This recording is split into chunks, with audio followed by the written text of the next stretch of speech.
So if you wanted to hear them, you'd have to work for like maybe a campus radio station, or maybe you knew someone in the band or something, or you went to Tokyo on student exchange and you picked up something.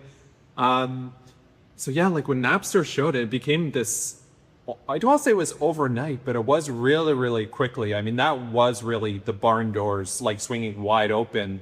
And then you're probably like me, you probably spent a lot of time on iTunes. There'd be this weird mishmash of your entire CD collection manually, putting it in. You would, probably buy a few things from iTunes. There's stuff about Pure Tracks, our, Canadian version of iTunes, as it were. Those guys, that's a really interesting story, because they were all like music licensing at the start, almost like not a Muzak type service, but they had all the relationships with the labels. So they said, oh, we need a Canadian version of that.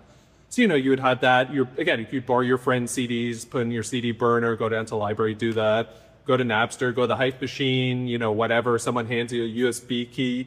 So it's really all these changes in the technology really accelerated. So things like, when your stipend of internet went from 5 hours to unlimited, when every CPU started to come with like a CD burner built in. Oh like God, they used to be like external. That was a huge thing. Do you remember how much they were when they first came out, those burners? Oh, I bought an HP one. It was like, back then it was $800. Yeah. It was a huge investment, but to me, every penny's worth, because I could then make my own mixed CDs, which was just, it's like, it blew my mind. Yeah, it's like your own little like pressing plant Yeah. again. So it's amazing things like that at times seemed unbelievably convenient.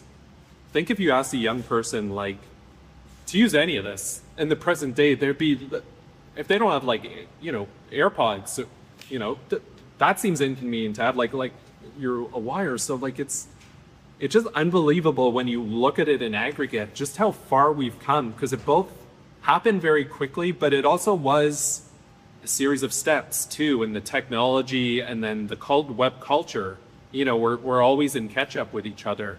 Wasn't it the rights as well, trying to catch up with everything? Like, I just look back at Napster, and I always thought, if the record companies back then could have just got their together and made a deal with Napster, that could have been like the iTunes of the day. Yeah, it very much could have been. I mean, Napster did famously try to go legit. I mean, there's still something called Napster that's floating around. I feel like it's passed around to like a private equity.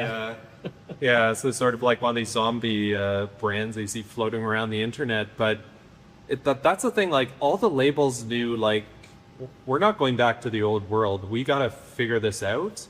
But you also had so many, because I mean, CDs were like very lucrative to print too. Like the margin on them was huge. So they were very resistant to change anything about the model. To say nothing of, the relationship with retailers. I mean, there was a degree of like gatekeeping to the music, and they wanted to preserve that. But once Napster, and you could go buy a CD, or you could have all the music you want for free, for a majority of listeners, a lot fell in the middle. But once Napster happened, I mean, that really, again, blew the barn doors wide open.